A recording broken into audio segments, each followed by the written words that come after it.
Welcome to part 4 in this series called The Time of the End.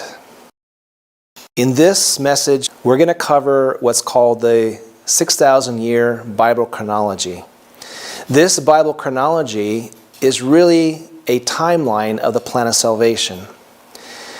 And it can be quite controversial where people say, well, you're time setting. We are told that we are not to determine or try to determine a definite hour, day and hour of Jesus coming. This is not an attempt to do that.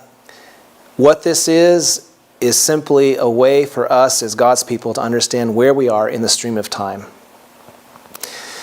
The real message is not this message of a timeline or a chronology, but it is Revelation 14, 6 through 12. It's the three angels' message.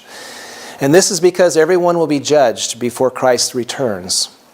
They will choose to be on his side or on Satan's side prior to Jesus' second coming. So a timeline, as you can see, will not benefit anyone if they think that Jesus is coming at this point in time and, I can wait until that point in time to get ready. Probation is going to close for everyone on this planet sometime prior, and we don't know when that time is. And so the important message is the three angels' messages. And nobody knows when their probation will close. The three angels' messages is about choosing whom you will serve and whom you will worship.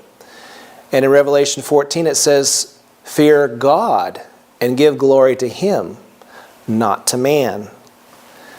It tells us that the Church of Rome is the false church of Babylon, and she is full of abominable acts and doctrines. And it also tells us not to receive her mark, which is the mark of Sunday worship. God has given this chronology so we can see where we are in the stream of time, and we can then prepare ourselves and others so we will not be deceived. And we can then focus on giving the three angels' messages. So the chronology simply gives us the timeline of the plan of salvation. So what is this plan? The plan of salvation is really a rescue operation that follows the pattern of the weekly cycle, but in years. And we know that there will be 6,000 years of work, followed by 1,000 years of rest, called the millennium. This is in Revelation. And in this presentation, we will see how God has woven a timeline of events in the Bible that we can assemble in order to see when the 6,000 years started and when it will end. So how does this work? If you're putting a timeline together and you're using events to back them up, those events must be tied to each other in some way. And in this case, we'll be able to see that they will be tied back to back. Some of them will be, and some of them will have some overlaps. And we'll explain that as we go. But we have to know when they are tied back to back in order to have a continuous timeline. Finally, after determining when the 6,000 years of the plan of salvation will end, we will look at the Jubilee and why it performs a pivotal role in the Bible chronology timeline, because it actually interlocks with the timeline and it cannot be moved. So, the big question, when did time start? Adam started aging after he sinned because he no longer had access to the tree of life. So the plan of salvation was not put into effect by God on this earth until he actually sinned, until Adam sinned. Therefore, the beginning of the chronology of the earth starts with Adam's sin and not when the earth was created. Now, I'm going to give you this whole presentation in one quote from 5 Bible Commentary, page 1081, paragraph 6. And it goes like this. Christ, in the wilderness of temptation, stood in Adam's place to bear the test he failed to endure.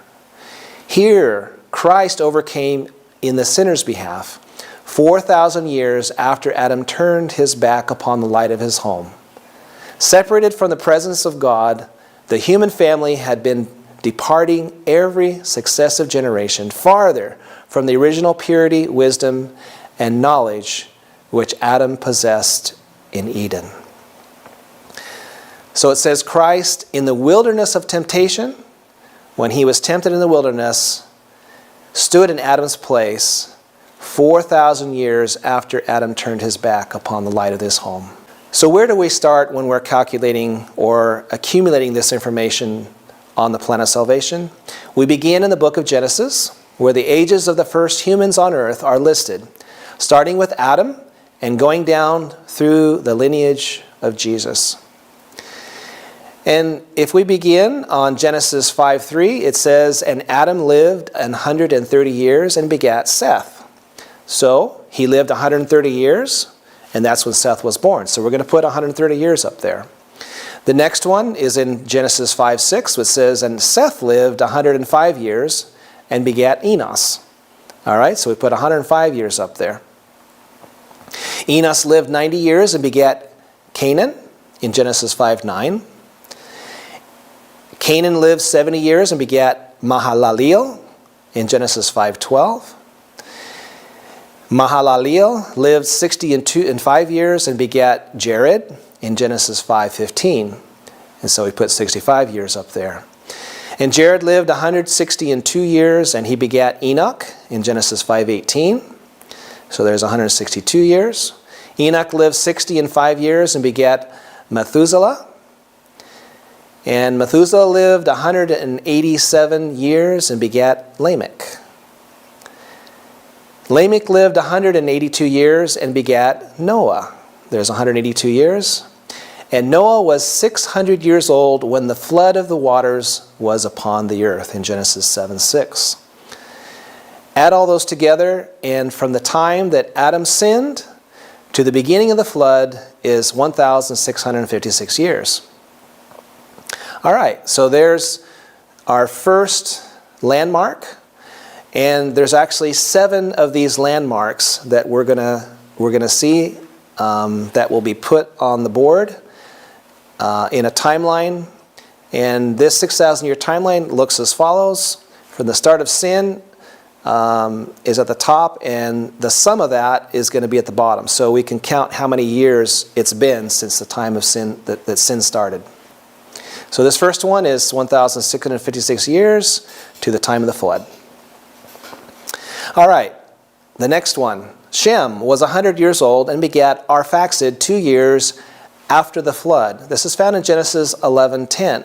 Now one might think that the words after the flood mean when the flood had finished. But we're going to see here that it actually means after the flood began.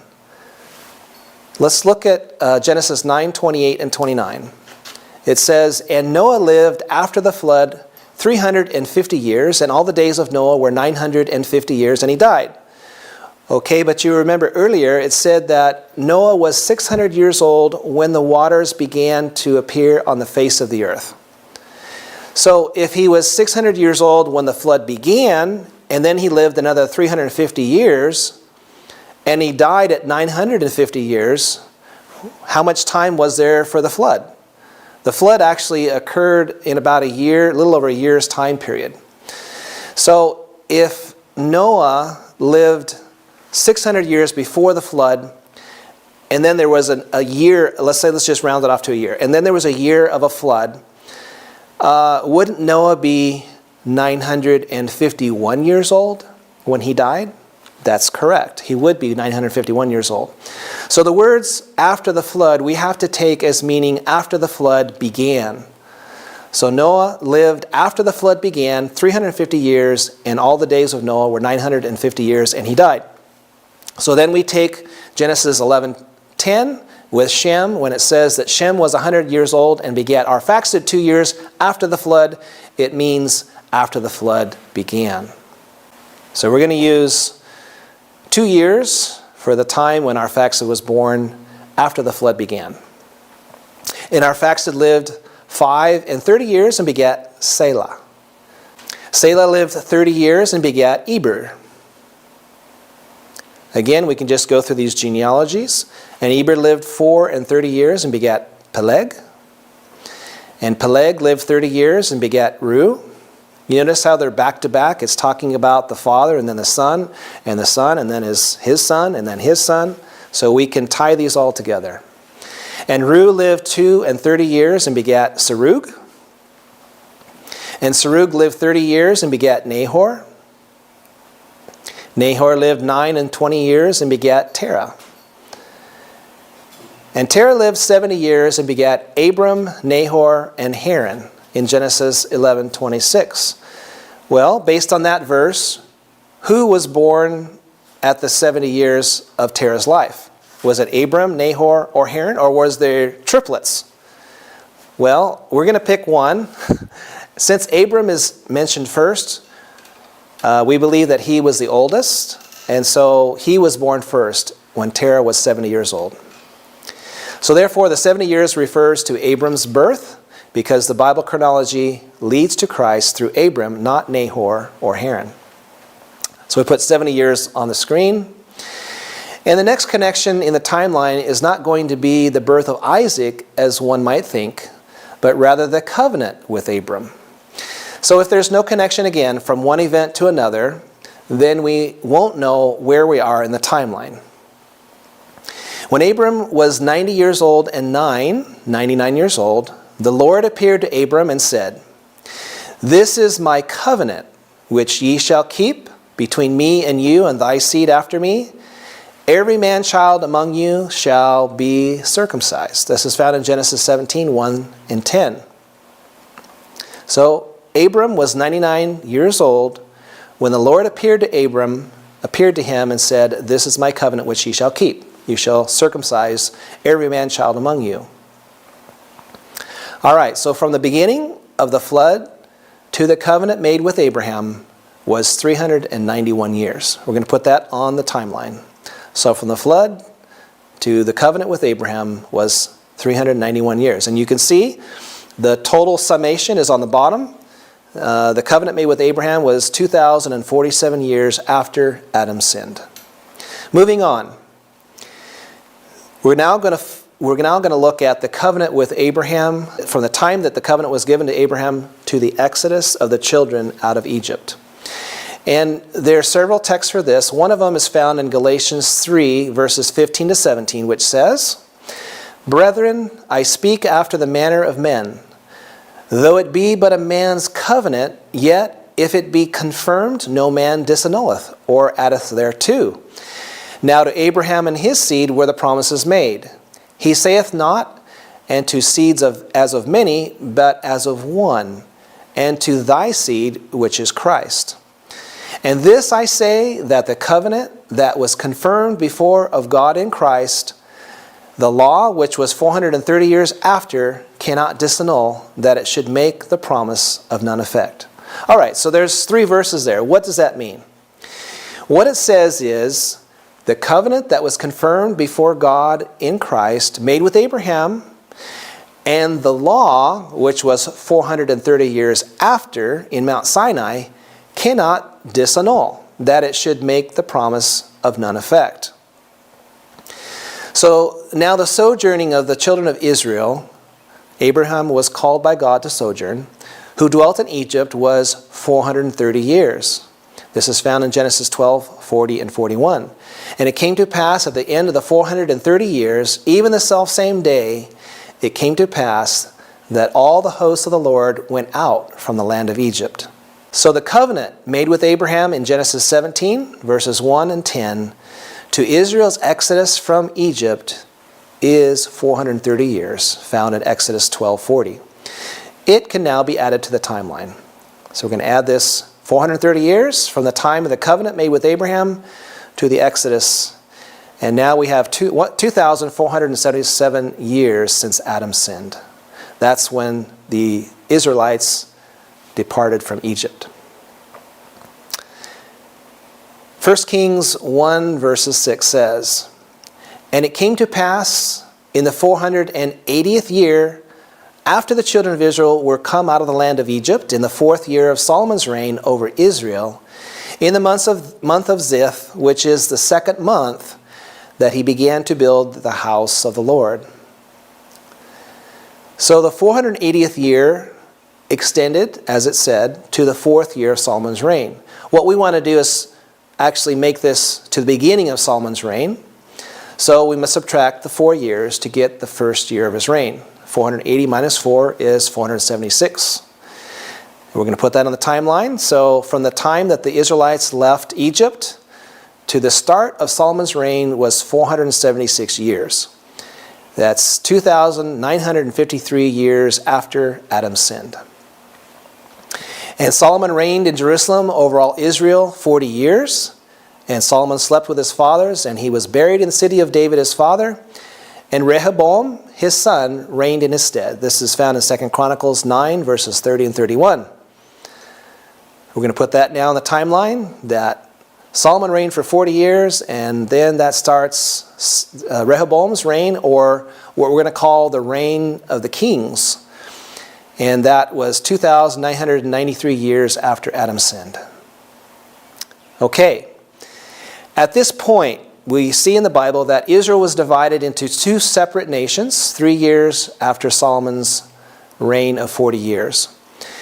Judah had 2 tribes ruled by Rehoboam, which is Solomon's son, and Israel had 10 tribes that were ruled by Jeroboam. This is found in 2 Chronicles 10 and 1 Kings 12, verses 1 through 20. Now all the reigns of the kings of Judah can be added up from Rehoboam through Zedekiah. Zedekiah was the last king taken captive by Nebuchadnezzar. And we're going to do 2 sets of these. The first 10 kings are going to be shown on the screen first. Rehoboam, he reigned 17 years in Jerusalem. It's found in 2 Chronicles 12, verse 13. Abijah reigned 3 years in Jerusalem, found in 2 Chronicles 13, 1 and 2. Asa died in 1 and 40th year of his reign, so he ruled for 41 years. Jehoshaphat reigned 20 and 5 years in Jerusalem, found in 2 Chronicles 20, verses 31. Jehoram, he reigned 8 years in Jerusalem. Ahaziah reigned 1 year in Jerusalem. Joash was hid in the house of God 6 years, and Athaliah reigned over the land. Athaliah was his grandmother. She reigned 6 years. Joash then reigned 40 years in Jerusalem, found in 2 Chronicles 24, verse 1. Amaziah reigned 29 years in Jerusalem, and Uzziah reigned 52 years in Jerusalem. So the first sets of kings from Rehoboam through Uzziah was 222 years. Now the second list of 10 kings starts with Jotham. He reigned 16 years in Jerusalem. Ahaz reigned 16 years in Jerusalem. Hezekiah reigned 9 and 20 years in Jerusalem, 29 years. Manasseh reigned 55 years in Jerusalem. Ammon reigned 2 years in Jerusalem. Josiah, he reigned in Jerusalem 31 years, found in 2 Chronicles 34, verse 1. Jehoahaz reigned 3 months in Jerusalem. Jehoiakim reigned 11 years in Jerusalem. And Jehoiachin reigned 3 months and 10 days in Jerusalem, found in 2 Chronicles 36, verse 9.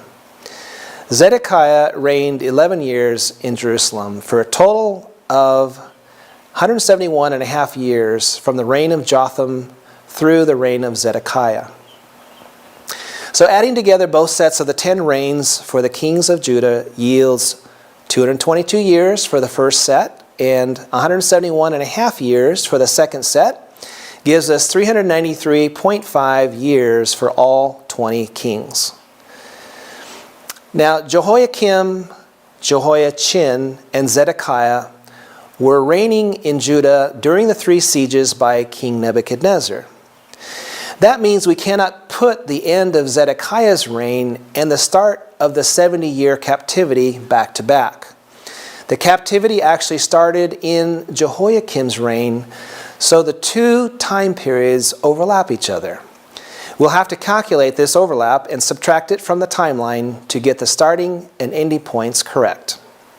So let's do that. But first, let's look at Patriarchs and Prophets, page 428, because it gives us a clue why this is true. It says, in Spirit of Prophecy, Patriarchs and Prophets, when early in the reign of Jehoiakim, Nebuchadnezzar for the first time besieged and captured Jerusalem and carried away Daniel and his companions with the others specifically chosen for service in the court of Babylon, the faith of the Hebrew captives was tried to the utmost. So this establishes that Daniel and his companions were carried away the very first time that Nebuchadnezzar besieged and captured Jerusalem. Okay, that gives us a starting point. Now let's look at 4 Bible Commentary, page 1158. Because she goes further to say that in the 4th year of Jehoiakim, very soon after Daniel was taken to Babylon, Jeremiah predicted the captivity of many of the Jews as their punishment for not heeding the word of the Lord. So this tells us that not only was this the first siege of Nebuchadnezzar upon Jerusalem when Daniel and his companions were taken to Babylon, but it was also in the 4th year of Jehoiakim. All right, moving on. It says the Chaldeans were to be used as the instrument by which God would chastise his disobedient people. Their punishment was to be in proportion to their intelligence and to the warnings that they had despised. This whole land shall be a desolation and an astonishment, the prophet declared, and these nations shall serve the king of Babylon 70 years. So in this quote, we see that in the 4th year of Jehoiakim is when the captivity started, and it would go for 70 years. Thus we see that this happened, that the start of the 70 years of the house of Israel's captivity started with Daniel and his companions in the 4th year of Jehoiakim's reign. So we saw earlier that Jehoiakim reigned 11 years. We saw that Jehoiachin reigned just 1/4 of a year, or 3 months. And Zedekiah reigned 11 years.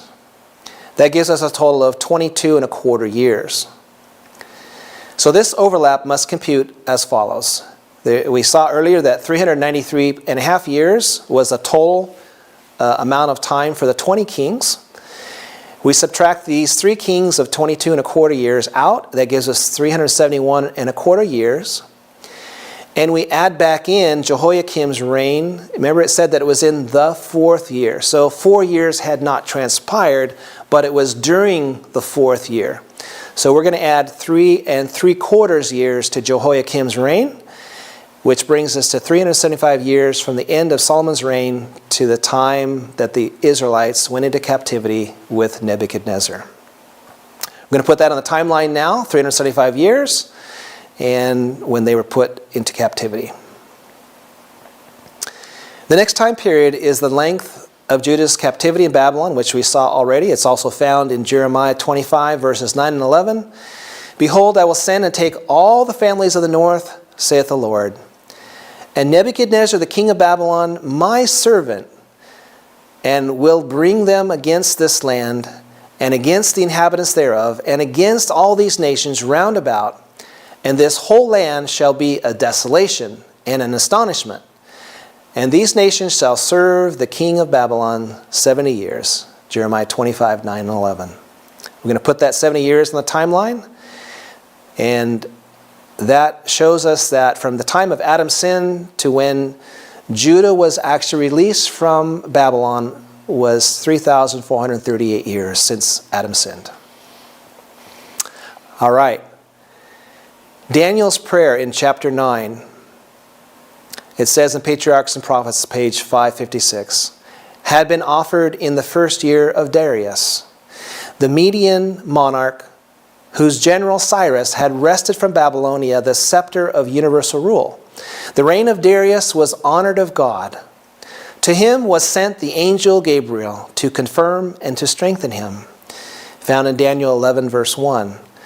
Upon his death, about 2 years of the fall of Babylon, within about 2 years of the fall of Babylon, Cyrus succeeded to the throne. And the beginning of his reign marked the completion of the 70 years since the first company of Hebrews had been taken by Nebuchadnezzar from their Judean home to Babylon. So again, in this quote, we see again that the Hebrews first taken captive by Nebuchadnezzar, from that point until the end of the reign was 70 years.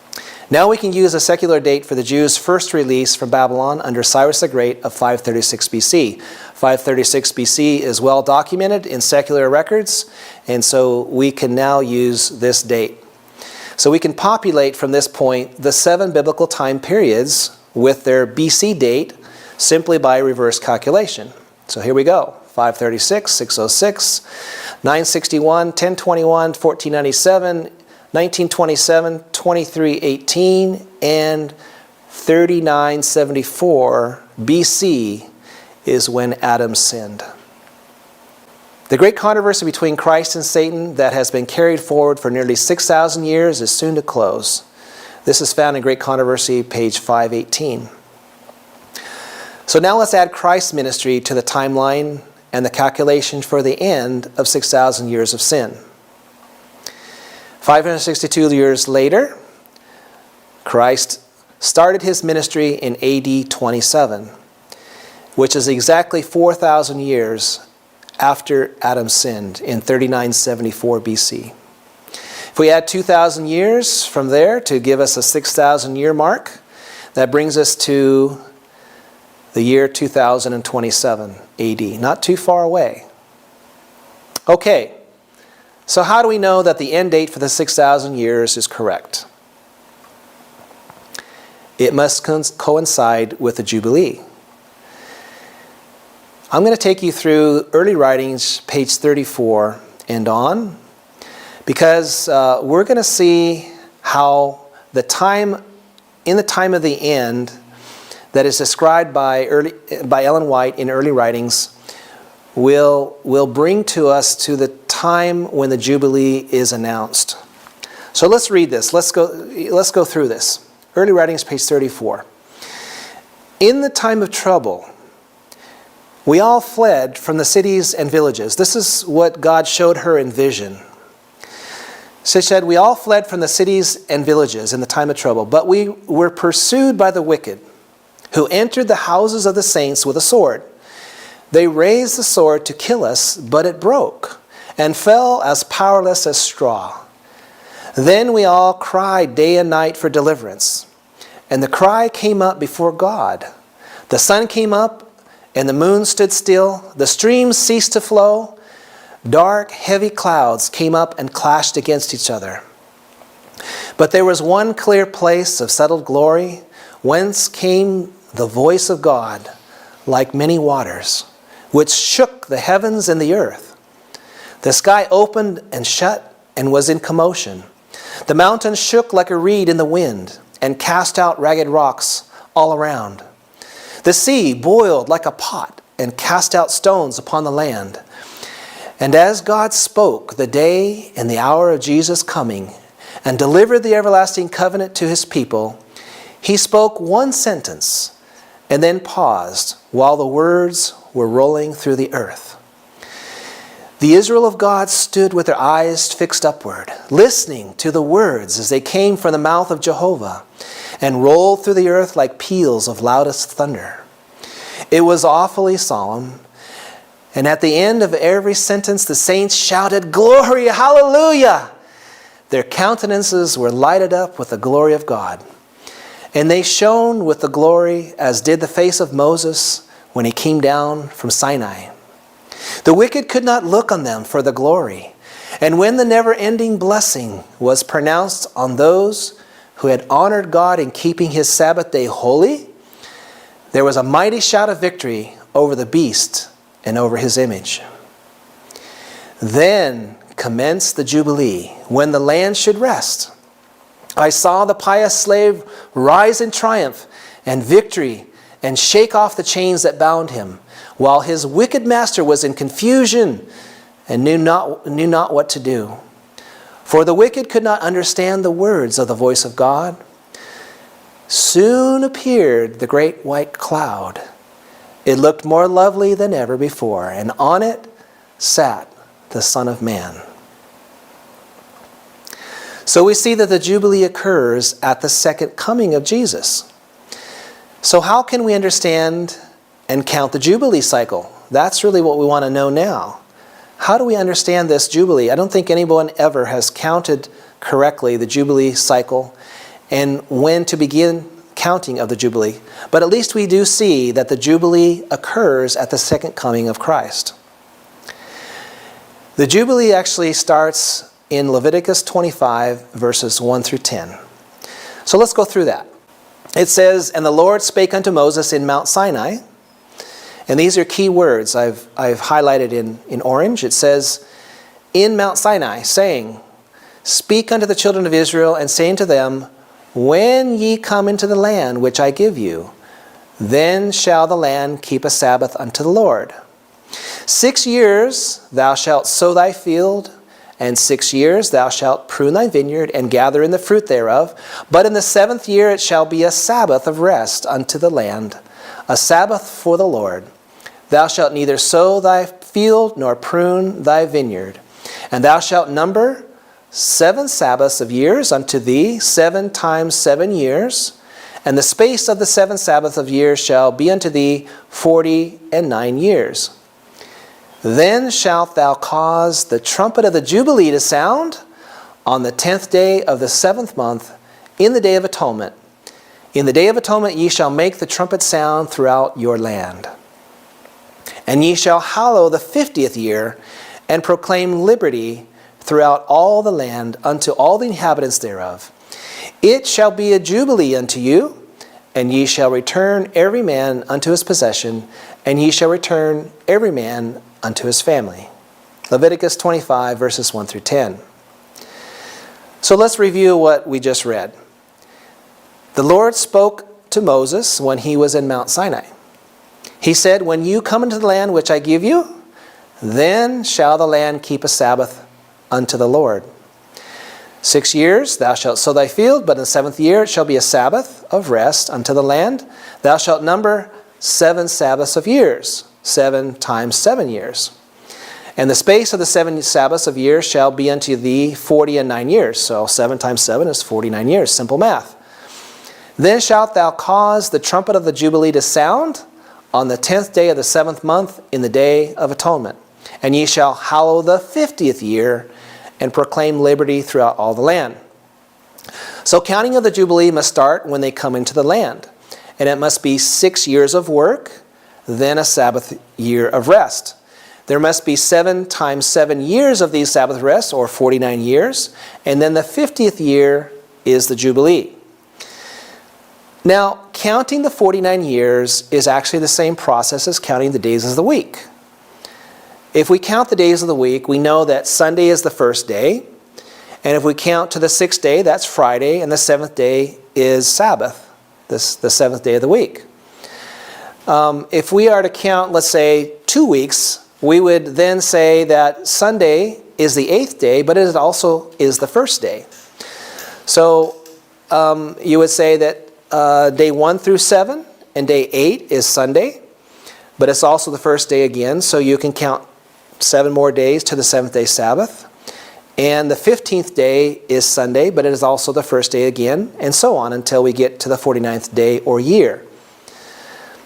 And then the 50th year is again Sunday, or the first year, or the first day, or the first year of the next Jubilee cycle. This is how it tells us to count the Jubilee cycle in Leviticus 25. If we don't do it this way, then we're not going to have correct results. So let me show you graphically with these slides how to count the Jubilee cycle. Again, the weekly cycle would be day 1, day 2, day 3, day 4, day 5, day 6, and the 7th day is the Sabbath. We'll do that again for the second set of weeks, the 3rd week, the 4th week, the 5th, the 6th, and the 7th. So that's our weekly cycle. So there's that. In this case, it represents 7 weeks, but the weeks also represent years for the Jubilee cycle. So that can also represent 49 years. But let's do the counting now sequentially. We have 1, 2, 3, 4, 5, 6, 7 for the first set of years. Then we have the 8th year, and then we continue counting through 13. We have the 14th, etc. 15, the 21st, first Sabbath, the 28th, the 35th, the 42nd, and the 49th. So there's your 49 weeks or years of the sequential counting of the Jubilee cycle. The 50th year starts on the next cycle of Jubilee. And you have 7 years again, followed by the 49 years, and we have our complete counting of the next cycle to 49 years. This is how you count the Jubilee cycle. Okay, let's apply this a little bit further. We need to find out when they came into the land. Now that we know how to count the cycle, let's figure out when they came in the land so we can figure out where to start. We're going to start with Joshua 14, verses 5 through 10, where it says, "As the Lord commanded Moses, so the children of Israel did as they divided the land. Then the children of Judah came unto Joshua in Gilgal, and Caleb the son of Jephunneh, the Kenizzite, said unto him, Thou knowest the thing that the Lord said unto Moses, the man of God, concerning me and thee and Kadesh Barnea. 40 years old was Moses when the servant of the Lord sent me. 40 years old was I when Moses, the servant of the Lord, sent me from Kadesh Barnea to espy out the land. And I brought him word again as it was in mine heart. Nevertheless, my brethren that went up with me made the heart of the people melt. But I wholly followed the Lord my God. And Moses sware on that day, saying, Surely the land whereon thy feet have trodden shall be thine inheritance, and thy children's forever, because thou hast wholly followed the Lord my God. And now, behold, the Lord hath kept me alive, as he said, these 45 years, even since the Lord spake this word unto Moses, while the children of Israel wandered in the wilderness. And now, lo, I am this day 85 years old. Caleb said he was 40 years old when Moses sware on that day, saying, Surely the land whereon thy feet have trodden shall be thine inheritance. And now, lo, I am this day 85 years old. So we know that the children of Israel were in the wilderness for 40 years, right? Let's insert this 40 years in there. We've got 40 years. And so this is when they entered the land of Canaan, is it not? But wait a minute. Caleb was already in his 40th year when he was spying out the land. His quotation now, he says, I am 85 years. So he is later. So he is now 85 years old on his birthday. So we must therefore subtract a year to have a full, complete years, rather than calling his 40th year a full year, because it was not. So it was 44 years in duration of time from the spying out of the land until Caleb's 85th birthday. We're going to put those 4 years in there and see that the land was divided in 1453 BC, or 2,521 years after Adam sinned. When I first saw this, I decided to put these numbers in a spreadsheet. Everyone knows about how to use Excel, right? Most of us do. So I put these numbers in a spreadsheet, and I'm listing this on the screen now for your benefit. Jubilee 1, they were supposed to start counting the Jubilee years starting in 2,521 years after Adam sinned, or in 1453 BC, when they came into the land. So the next Jubilee was going to be in 1404 BC, or 2,570 years after Adam had sinned. I'm going to show you a proof here that these numbers are correct from 2521 to 2570, and of course 2619, just to show that these numbers are actually provable. So let's take this first counting from 2521 or 1453 BC to the next Jubilee.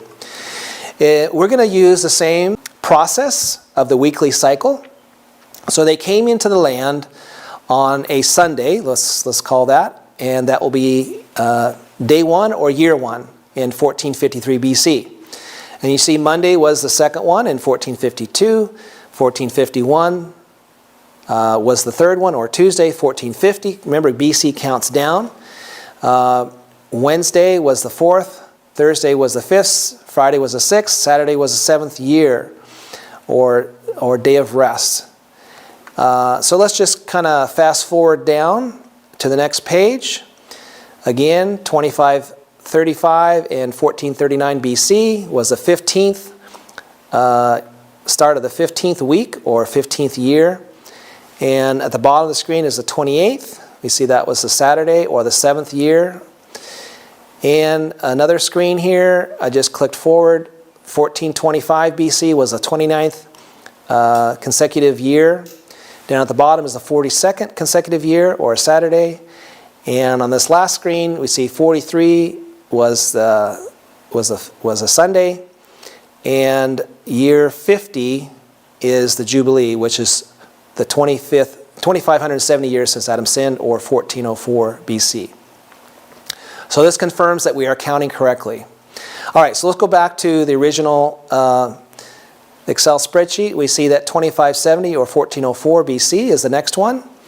And I'm going to fast forward through all these numbers, let you look them up on the screen here.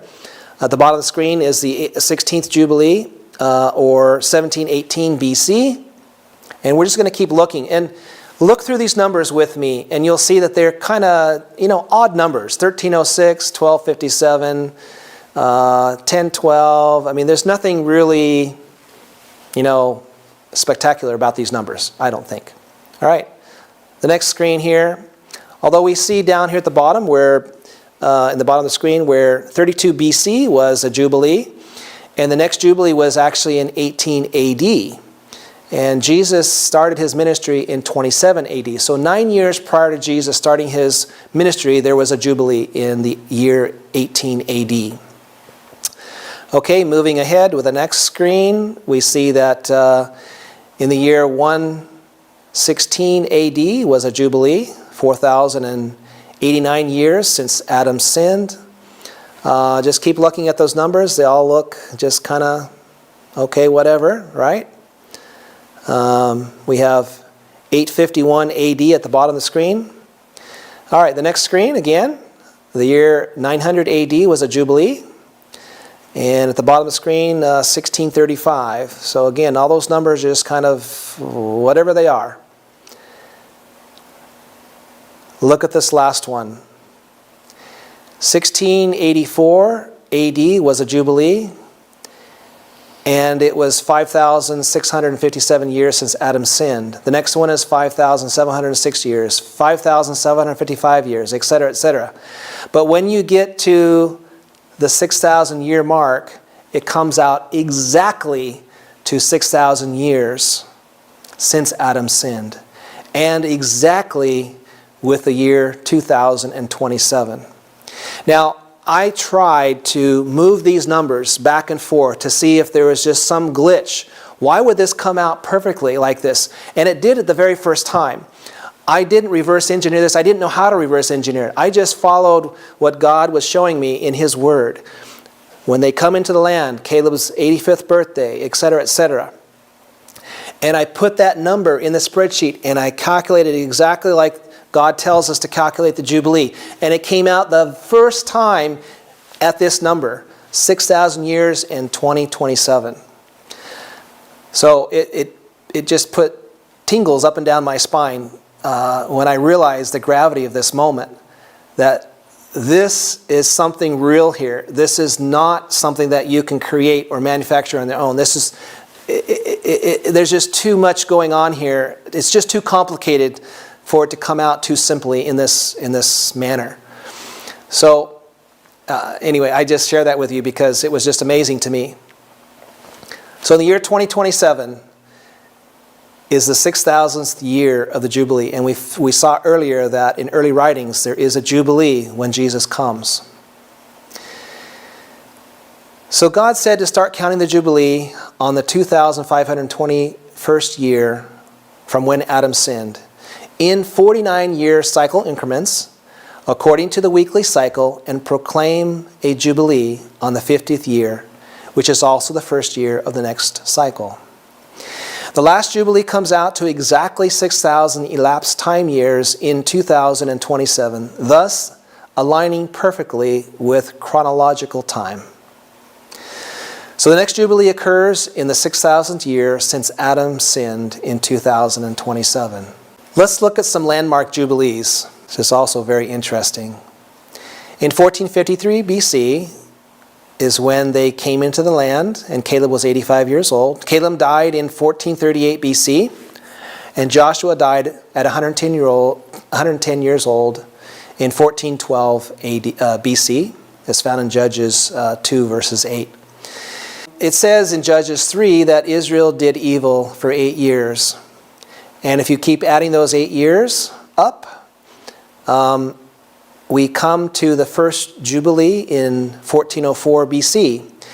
And this is found in Judges 3:9 when Othniel, the son of Kenaz, Caleb's younger brother, actually delivered Israel from Cush Shanrish Shanhaim in Judges 3:9. I don't know if I said that correctly, but you get the idea. He's a long name.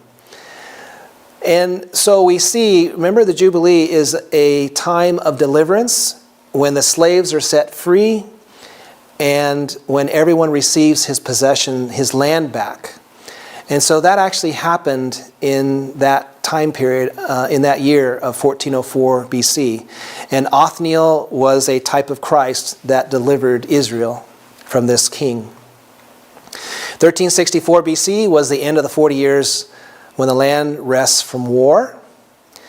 And the next Jubilee that has significance is when King David started his reign. Now we know that David was a type of Christ, a deliverer, and the start of his reign was a Jubilee year in BC 1061. Solomon then reigned for 40 years until 1021 BC. And he started building the temple in 1017 BC, 480 years after the Exodus. Another landmark Jubilee is after Hezekiah's reign. This actually event, if you look this up in 2 Kings, chapter 18 and 19, you'll see that God told them that there would be a deliverance from Sennacherib, and they would start planting and sowing, and they would start doing that in the 8th year. Well, it's the 8th year after a Jubilee that they are told to do that. And if you look in Leviticus 25:21, so this lines up perfectly with that event. The Jubilee occurred in 718 BC, and 8 years later they were told to sow and reap. All right, in 606 BC is when the Babylonian captivity occurred, the first siege by Nebuchadnezzar. Zedekiah reigned until 599. He started in 599 and he ended in 588 BC. And in 571 was another Jubilee year. The invasion of Babylon by Darius was in 538. In 536 BC, the decree of Cyrus to rebuild Jerusalem was announced, which was the first release of the Jews. Ahasuerus, he reigned, which is also known as Xerxes I. And there was actually a Jubilee year in 473 BC with Queen Esther. And if you can read the story in the book of Esther of how the Jews were persecuted and a death decree was announced, but then it was turned around and the Jews were allowed to persecute all those who were trying to kill them, and it was on a Jubilee year. In 465, Artaxerxes reigns, and Artaxerxes decreed his decree to rebuild Jerusalem in 457 BC, which began the 2300-day prophecy. Artaxerxes finished reigning in 424 BC. William Miller was born in 1782 AD, which was a Jubilee year. William Miller was the founder or the leader of the Millerite movement. That is the movement where the different Protestants from different religions joined together and read the Bible, and they figured out that Jesus would come back in 1844, which of course was the wrong event. It was the right date. It was when Jesus went into the most holy place, but it was the wrong event. Jesus obviously hasn't come yet. So those days should be shortened. Persecution ended prior to 1798. And we see the next series of Jubilees occurred in 1831, 1880, 1929, 1978, and the next one is going to occur in 2027 on Christ's second return. Just to kind of expand a little bit on the persecution, let's look at what it says in Great Controversy, the 1888 version, page 266. The persecution of the church did not continue throughout the entire period of the 1260 years. God's, in mercy to his people, cut short the time of their fiery trial. In foretelling the great tribulation to befall the church, the Savior said, "Except those days should be shortened, there should no flesh be saved. But for the elect's sake, those days shall be shortened." Through the influence of the Reformation, the persecution was brought to an end prior to 1798. Christ was not in as favorable a position in the desolate wilderness to endure the temptations of Satan as was Adam when he was tempted in Eden. The Son of God humbled himself and took man's nature after the race had wandered 4,000 years from Eden and from their original state of purity and uprightness. Sin had been making its terrible marks upon the race for ages, and physical, mental, and moral degeneracy prevailed throughout the human family. This is found in One Selected Messages, page 267. So again, more confirmation that when Jesus was in the wilderness to be tempted of Satan was 4,000 years from the time that Adam sinned. Again, 5 Bible Commentary, page 1081, we saw this in the beginning. Christ in the wilderness of temptation stood in Adam's place to bear the test he had failed to endure. Here Christ overcame in the sinner's behalf 4,000 years after Adam turned his back upon the light of his home. Separated from the presence of God, the human family had been departing every successive generation farther from the original purity, wisdom, and knowledge which Adam possessed in Eden. Another quotation from the Review and Herald on July 28, 1874 tells us, "The Son of God humbled himself and took man's nature after the race had wandered 4,000 years from Eden and from their original state of purity and uprightness. Sin had been making its terrible marks upon the race for ages, and physical, mental, and moral degeneracy prevailed throughout the human family. When Adam was assailed by the tempter in Eden, he was without the taint of sin. Christ, in the wilderness of temptation, stood in Adam's place to bear the test he failed to endure." The typical feast days have all been completed except for the Feast of Tabernacles. Christ replaced the typical with the antitypical when he was the sacrificial lamb. We are living in the antitypical Day of Atonement since October 22, 1844. And God is a God of order, and Christ died on the very day of Passover at the very time of the evening sacrifice. The Spirit of Prophecy states that at the second coming of Christ, we will be 7 days ascending to heaven and enjoying the banquet in heaven on the 8th day when Christ will gird himself and serve us. And this is found in Review and Herald, July 21, 1851, paragraph 7. So we see that this is the antitypical Feast of Tabernacles. So Christ's second coming will then be sometime in the fall of 2027, right before the Feast of Tabernacles. And God will actually announce the day and hour of his return during the seventh plague. So from the fall of 2027, we can back up 3.5 years to determine approximately the time when the papacy will rise in Revelation 13:1 and rule for 1290 days according to Daniel 12:11, the spring of 2024. So the question has always been, hey, your time setting. No man knows the day or the hour of Jesus' coming. And we are not to live on the basis of time setting.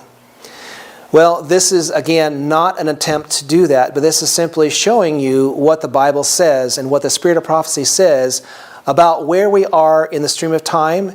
And through simple math, we can figure some of these things out. But we will never know the actual day and hour of Jesus' second coming until God announces it. Why is that? Well, for two reasons. God has said He's not given that information to mankind. And Spirit of Prophecy says that if it was given to mankind, then we would not make the right use of it. We would delay our preparation, and we would not announce to the world that Jesus is coming at the right timing, etc. The other issue here is that during this time period of the end, there's going to be so many calamities and confusion.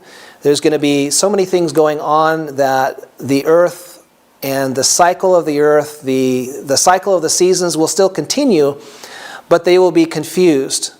And the way that the Day of Atonement is calculated today is based on the barley harvest. It's the way it's always been done in years past.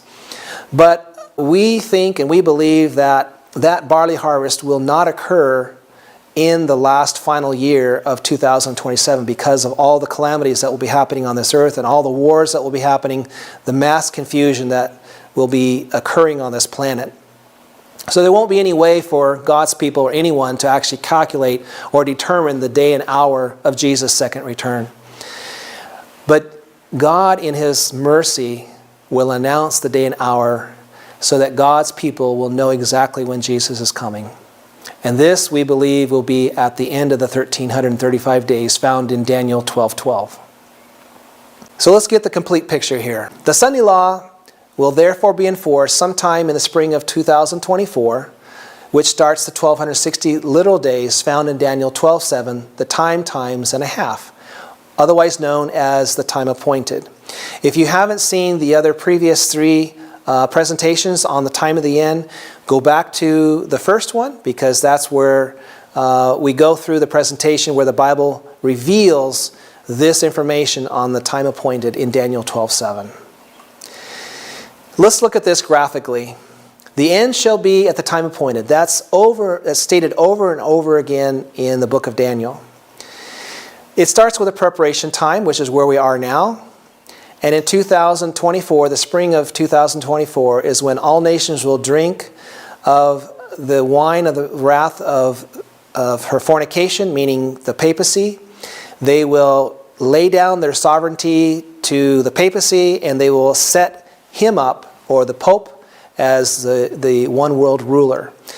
That will be in the spring of 2024. That starts two time periods. It starts the 1335 days and the 1290 days of the rule of the papacy.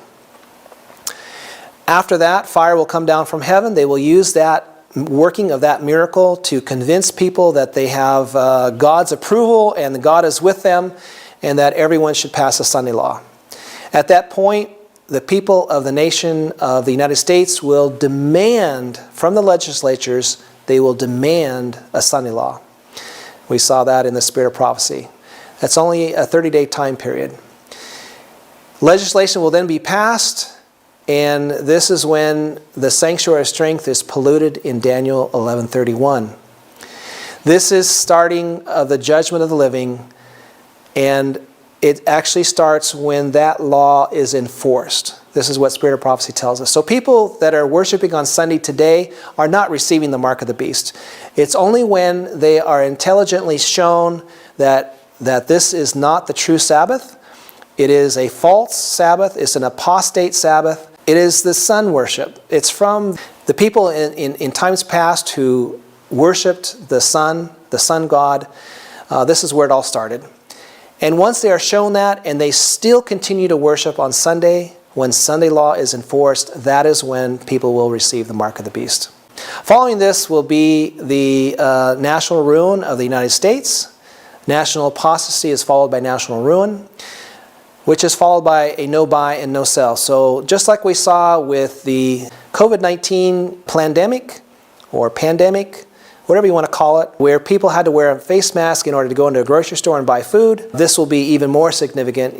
Your bank accounts will be turned off. You will be not allowed to go to work anymore, and you will not be able to buy or sell.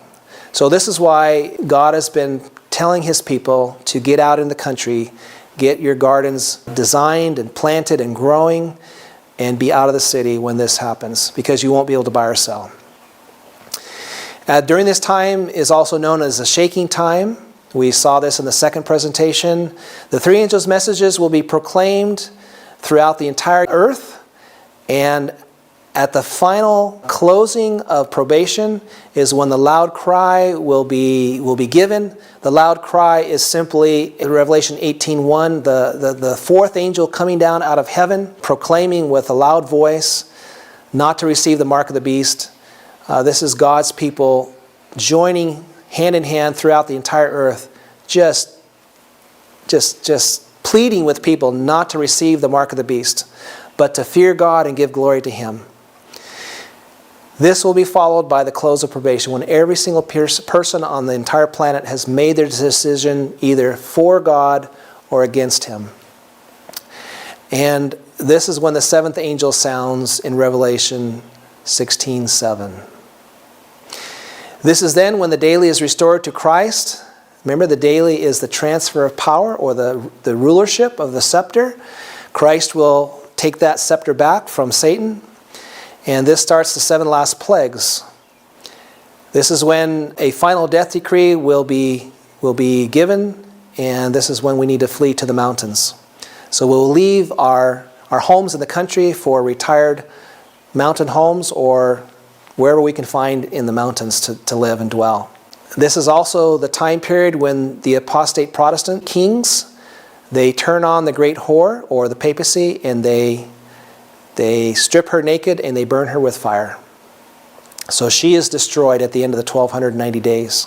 The day and hour of Jesus' return is then announced at the end of the 1335 days during the fall of 2027. And again, God says in Isaiah 13:12, I will make a man more precious than fine gold, even a man than the golden wedge of Ophir. That is your character. God is going to change your life, change your mind, change your way of thinking. If you let him, he will transform you into his likeness, that you may be sealed for eternity with a pure heart and a pure mind, and that your sins will be blotted out at that time of probation closing. Your sins will be blotted out from the record. You will no longer have a criminal record for all the things that were done. You will be clean and pure and sealed that way for eternity, so that it will be as though you have never sinned. So that for eternity you will not have to think or remember any of the things that have happened on this planet. That is such a wonderful thing that God has done for us and is going to do for us. So let your characters be refined as gold. The testing process is going on now. This is why it's called the shaking time and the sifting time coming up. Because everyone will be shaken from their middle ground to either be on God's side or to be on man's side, i.e. the devil. Let's have some closing thoughts here. In Early Writings, page 75, she says, the Lord has shown me that the message of the third angel must go and be proclaimed to the scattered children of the Lord, but it must not be hung on time. So presenting this message to you today, I'm trying to emphasize this point to you as best that I can. God has given us the information, but that's not what we're to use to promote to the world.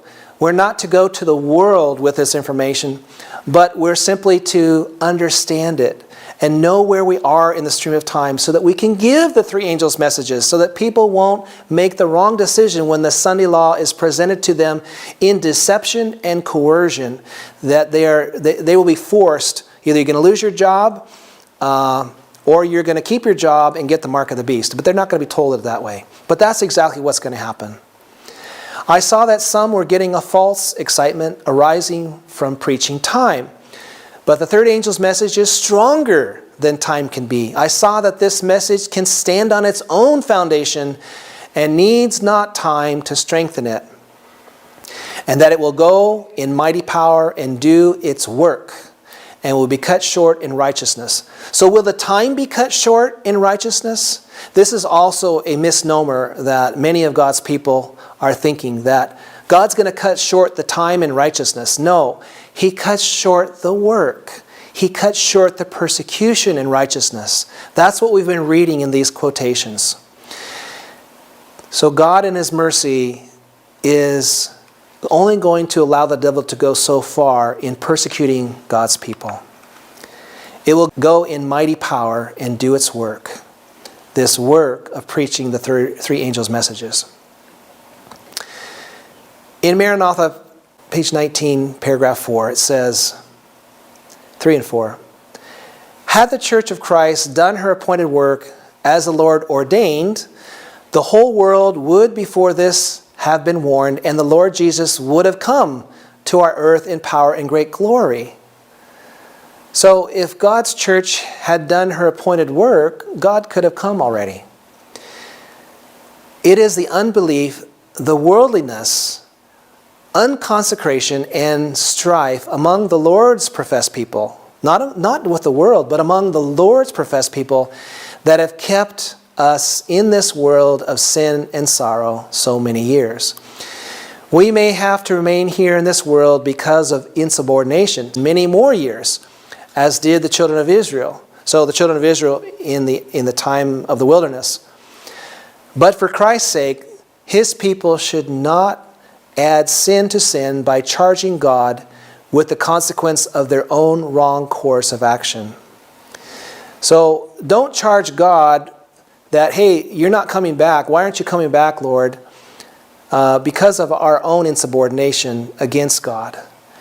God is simply waiting for His people to accept Him and to humbly come before Him and confess and forsake their sins and ask for the cleansing of their souls through Christ's blood.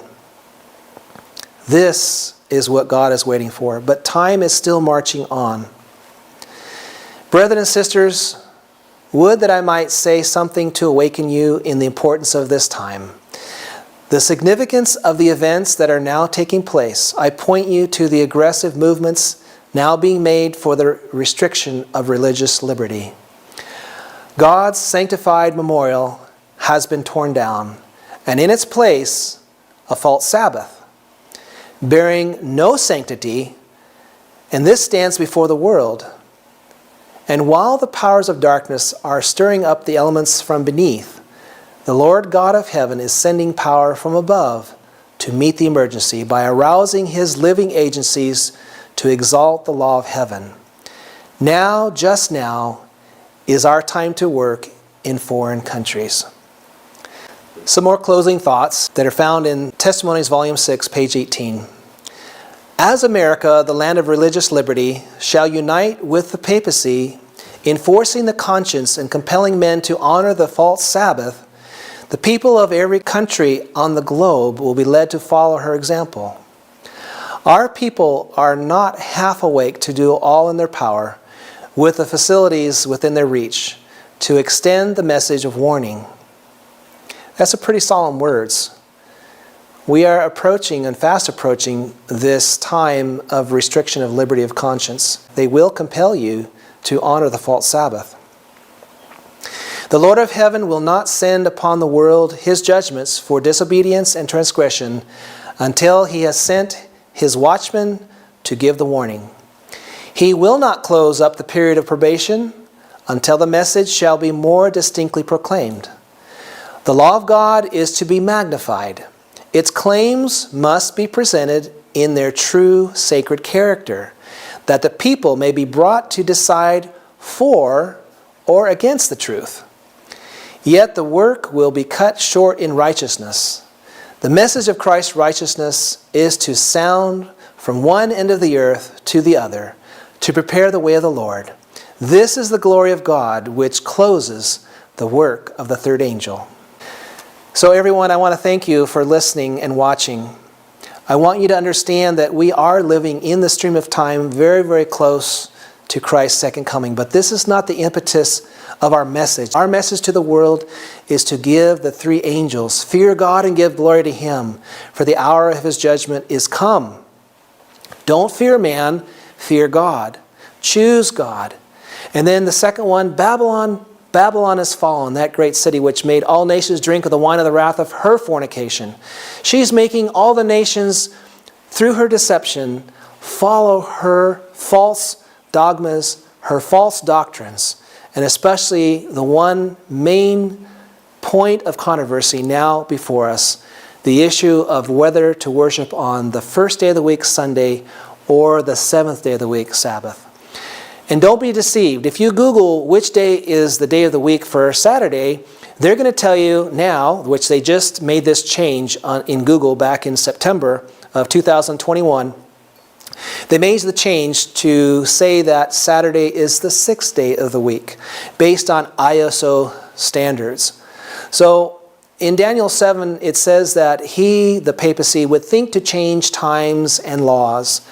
And this is what they're actually doing. They've changed times.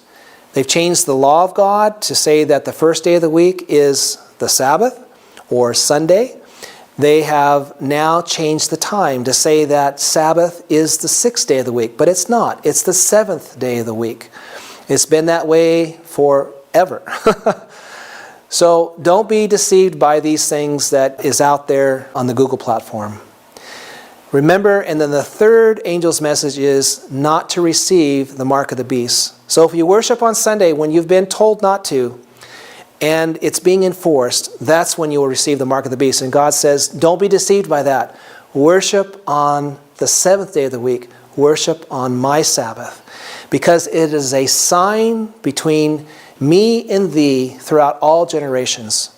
This is a sign that God has where the world will see that we are His people, is because we worship on the seventh day of the week.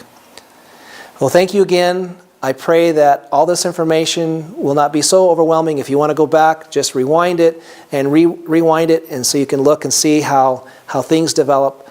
It's amazing how the Jubilee is locked into the chronology. It can't be moved. Try it. I challenge you to try moving this Jubilee in some way or fashion. It'll jump by 49 years one way or the other if you do. So what's the point in that? We know that we are at the end of the 6,000 years, very closely at the end of time. But the main point again is fear God and give glory to Him. He is your Creator. That's why He deserves your worship. May God bless you as you contemplate these things. Thank you.